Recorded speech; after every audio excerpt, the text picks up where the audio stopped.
السلام علیکم ناظرین، میں ہوں آپ کا میزبان ظاہر سید اپنے یوٹیوب چینل پاکستان کی آواز کے۔ ناظرین، آج ہم کچھ ہمارے ذہن میں سوالات ہیں جن کے اوپر آج ہم بات کریں گے۔ پہلے وہ سوالات آپ ناظرین کی خدمت میں رکھتے ہیں کہ پہلا سوال جو ہے وہ یہ ہے کہ کیا صوبہ پنجاب میں آئینی بحران کا خاتمہ ہو گیا ہے؟ نمبر 2، کیا پاکستان میں سپریم کورٹ مکمل طور پر آزاد ہے کہ یا نہیں؟ نمبر 3، کیا پرویز الہی صاحب ایک طاقتور وزیر اعلیٰ ہوں گے؟ نمبر 4، کیا اب عمران خان صاحب کو مذاکرات کی میز پر بیٹھنا چاہیے یا نہیں؟ اور نمبر 5، کہ اس وقت وفاقی حکومت کی کیا حیثیت ہے؟ پہلے سوال کے اوپر آتے ہیں ناظرین کہ سب سے پہلے اس بات کو یاد رکھیں کہ جب سپریم کورٹ کا یہ فیصلہ آیا جس میں سپریم کورٹ نے گورنر پنجاب بلیغ الرحمان صاحب کو حکم دیا کہ آپ نے 11:30 بجے چودھری پرویز الہی صاحب سے وزیر اعلیٰ کا حلف لینا ہے، سب سے پہلی بات یہ یاد رکھیں کہ انہوں نے حلف لینے سے انکار کر دیا، کیونکہ سپریم کورٹ کے مائنڈ میں یہ بات پہلے سے موجود تھی۔ انہوں نے ساتھ اسی لیے صدر پاکستان جناب ڈاکٹر عارف حلفی صاحب کا ایک آپشن رکھا کہ اگر گورنر بلیغ الرحمان صاحب وزیر اعلیٰ کا حلف نہیں لیتے تو صدر پاکستان خود وزیر اعلیٰ پنجاب کا حلف چودھری پرویز الہی صاحب سے لیں۔ ٹھیک ہے، ایک سب سے پہلا آئینی بحران اس کا مطلب یہ ہے کہ ابھی تک موجود ہے کہ سپریم کورٹ کے آرڈر کے باوجود گورنر پنجاب جناب بلیغ الرحمان صاحب نے اس بات کو نظر انداز کرتے ہوئے کہ سپریم کورٹ آف پاکستان کا یہ آرڈر ہے اور مجھے وزیر اعلیٰ پنجاب نو منتخب جناب وزیر اعلیٰ پنجاب پرویز الہی صاحب سے حلف لینا ہے، مگر انہوں نے انکار کیا۔ وہ یہ بات اپنی جگہ پہ ٹھیک ہے کہ جب عمر سرفراز چیمہ صاحب کو انہوں نے پاکستان تحریک انصاف نے گورنر پنجاب لگایا تھا تو انہوں نے بھی یہی کیا تھا، مگر یہاں ہم جو بات کر رہے ہیں وہ یہ کر رہے ہیں کہ کیا پاکستان کے صوبہ پنجاب میں آئینی بحران کا خاتمہ ہوا ہے یا نہیں۔ یہ بات آپ ذہن میں رکھیں کہ آئینی بحران کا ابھی تک خاتمہ نہیں ہوا، سیاسی بحران کا البتہ آپ یہ کہہ سکتے ہیں کہ خاتمہ ہو چکا ہے۔ اب سوال نمبر 2 پہ آتے ہیں کہ کیا پاکستان میں سپریم کورٹ اپنے فیصلوں میں مکمل طور پر آزاد ہے یا نہیں ہے؟ پہلی بات، اس سوال کو سمجھنے کے لیے ناظرین اس بات کو ہمیشہ ذہن میں رکھیں کہ آئین جو بنتا ہے وہ پارلیمنٹ میں بنتا ہے، اس کو پارلیمنٹ بناتی ہے، مگر آئین کی جو تشریح کی جاتی ہے وہ عدلیہ کرتی ہے۔ اب جب 60 آرٹیکل 61A ہے اس کا آرڈی جو تشریح کی گئی اس میں یہ باتیں ساری اپنے طور پہ اس کی تشریح جب سپریم کورٹ نے سابقہ اپنے فیصلے میں کر دی تو میرے خیال میں بحیثیت ایک جرنلسٹ میں یہ سمجھتا ہوں کہ اب مزید اس کی تشریح یا جو اتحادی حکومت کی طرف سے فل کورٹ کا جو ایک بینچ بنانے کا ان کی طرف سے یہ کہا جا رہا تھا کہ بھئی اس کو کیا جائے، مگر یہ وہ باتیں ہیں کہ جو ہمیشہ ہر حکومت اپنے فیور میں کرتی ہے، وہ اپنے اقتدار کے طوالت کے لیے یہ سب حربے استعمال کرتی ہے، مگر سپریم کورٹ کے کسی بھی فیصلے پر پاکستان میں منوہن جو عمل درآمد ہے وہ کہیں پر نظر نہیں آتا۔ میں اپنی معزز عدلیہ سے معافی کے ساتھ یہ عرض کرتا ہوں کہ اکثر جہاں بھی کہ جتنے بھی فیصلے پاکستان میں بڑے بڑے آئے ہیں آپ تاریخ کو اٹھا کے دیکھیں، ہر فیصلے کے اندر کچھ نہ کچھ ابہام موجود رہتا ہے۔ جب سپریم کورٹ ایک آرڈر جاری کرتا ہے کہ وہ گورنر کو آرڈر جاری کر رہا ہے کہ آپ نے وزیر اعلیٰ سے حلف لینا ہے، تو اس کی دوسری کیا مجھے سمجھ اس بات کی نہیں آتی کہ وہ کیوں ایسا ہوتا ہے کہ وہ یہ بات کرتا ہے کہ بھائی میں حلف نہیں لیتا یا وہ قانون کا پابند نہیں ہے. تو اس سے ایک بات بڑی واضح طور پہ واضح ہو رہی ہے کہ سپریم کورٹ اپنے فیصلوں میں مکمل طور پر آزاد ضرور نظر آتا ہے، مگر ان کو نافذ العمل کروانے میں تھوڑا سا آپ اس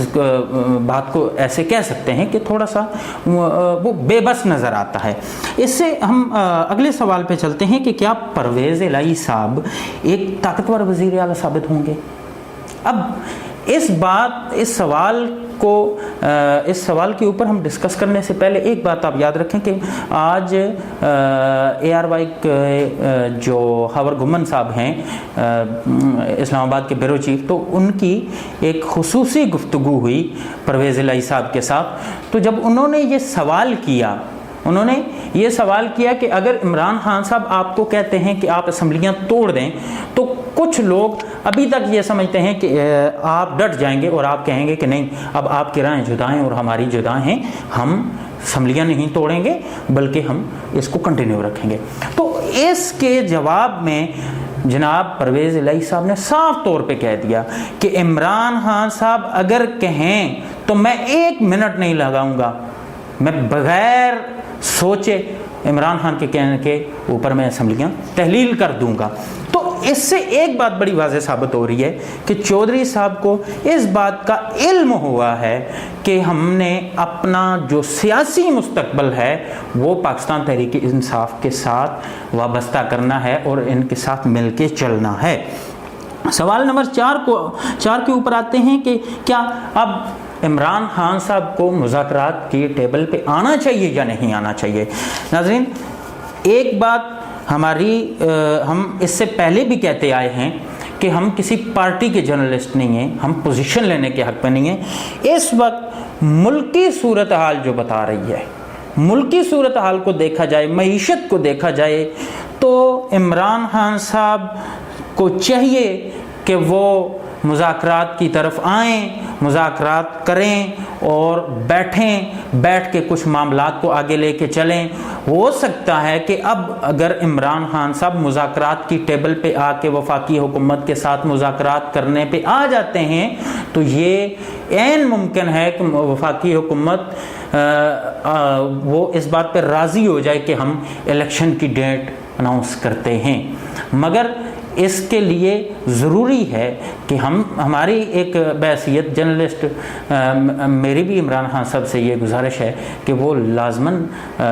مذاکرات کے ٹیبل پہ آئیں اور مذاکرات کریں. بات چیت کے ساتھ ہی معاملات درست ہوتے ہیں، بہت سارے معاملات کو حل کیا جاتا ہے. بہت سارے ایسے مسائل ہوتے ہیں جو جب تک انسان بولتا نہیں ہے، ان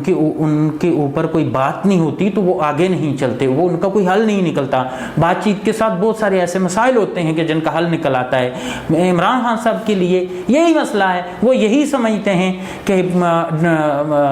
الیکشن کی ڈیٹ اناؤنس کر دی جائے وفاقی حکومت کو. اب کرنا بھی ایسا چاہیے اور وفاقی حکومت سے بھی ہماری یہی گزارش ہے کہ اب پاکستان کی معیشت کو دیکھیں. آج ڈالر کی جو اوپن مارکیٹ میں ریٹ تھا وہ 236 روپے تھا. آپ سوچ لیں کہ پاکستان کی تاریخ کی بلند ترین سطح پر اس وقت ڈالر کی قیمت موجود ہے. تو عمران خان صاحب سے بھی گزارش ہے اور وفاقی حکومت سے بھی گزارش ہے کہ دونوں طرف سے مذاکرات کے راستے کھلیں اور ٹیبل پہ بیٹھیں اور اس ملک کی ترقی کے لیے آگے نکلیں، اپنی ذاتی انا کی سیاست کو ختم کریں. آخری سوال ہم اس کے اوپر 2-4 باتیں کرنے جا رہے ہیں کہ اس وقت وفاقی حکومت کی حیثیت کیا ہے. وفاقی حکومت کی حیثیت ناظرین، اس وقت جو وفاقی حکومت کی حیثیت ہے وہ صرف اور صرف جس طرح آج ہمارے ایک ٹی وی پہ جرنلسٹ کہہ رہے تھے، میں نے ان کی بات سنی، انہوں نے کہا کہ جی اب وفاقی حکومت صرف اور صرف CDA کی حکومت رہ گئی ہے. اور ایسے ہی ہے کہ وفاقی حکومت CDA کی حکومت اب رہ گئی ہے. حالانکہ وفاقی حکومت کو اس وقت جو کرنا چاہیے، میں پہلے بھی اسی بات پہ زور دے چکا ہوں اور ابھی بھی میں یہی کہہ رہا ہوں کہ وفاقی حکومت اگر اپنی اس حیثیت سے بھی نیچے آنا چاہتی ہے تو ٹھیک ہے، پھر ڈٹی رہے. اور اگر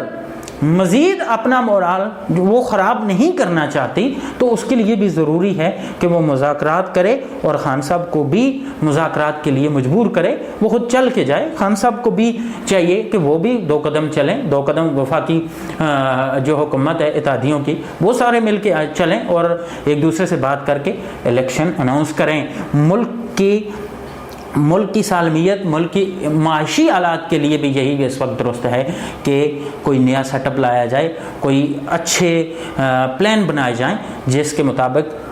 پاکستان کو ذرا اسے آگے لے کے چلا جائے، کیونکہ ڈالر اس وقت پاکستان کی سب سے بلند ترین سطح پر ہے، پاکستانی تاریخ کی سب سے بلند ترین سطح پر یہ ڈالر ہے اس وقت۔ تو ہماری اکانومی کا اس وقت بہت برا حال ہے، بہت برا حال، جس کو آپ یہ سمجھیں کہ کہیں ایسا نہ ہو کہ ہم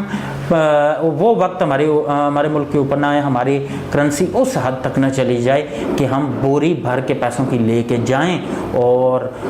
چند چیزیں بازار سے خرید کے لے کے آئیں۔ مہنگائی کا یہ عالم ہے کہ جو چیز ہم 100 روپے کی لیتے تھے اب وہی چیز ہم 300 روپے کی لے رہے ہیں۔ یہ ہمارے لیے انتہائی مشکل مراحل ہیں، مشکل مراحل سے ہمارا ملک گزر رہا ہے، ہماری عوام، ہم خود بحیثیت پاکستانی اس بات کو بڑے دکھ کے ساتھ آپ عوام کے سامنے بھی رکھتے ہیں، اپنے سیاستدانوں کے سامنے بھی رکھتے ہیں، اپنی اسٹیبلشمنٹ کے سامنے بھی رکھتے ہیں، اپنی عدلیہ معزز جو عدلیہ ہے ہماری اس کے سامنے بھی ہم رکھتے ہیں کہ خدا را اس پاکستان کو، اس پاکستان کی عوام کے لیے آپ لوگوں نے اقدامات کرنے ہیں، آپ لوگ اس پاکستان کے منتخب کردہ نمائندے ہو، آپ ہمارے سیاستدان ہو، آپ ہماری قیادت ہو، آپ ہمارے ملک کا سرمایہ ہو۔ میں پہلے بھی اسی لیے ہمیشہ اپنے پروگرام میں یہ بات کہتا ہوں کہ ہم کسی پارٹی کے لیے اپنے جرنلزم نہیں کرتے، ہم اس ملک کے لیے، ہم اس ملک کی عوام کے لیے جرنلزم کرتے ہیں۔ تو ناظرین اپنی دعاؤں میں مجھے بہت یاد رکھیے گا۔ پروگرام سے اپنے میزبان ظاہر سید کو اجازت دیجیے، کمنٹ سیکشن میں اپنی رائے کا ضرور اظہار کیجیے گا۔ اللہ نگہبان۔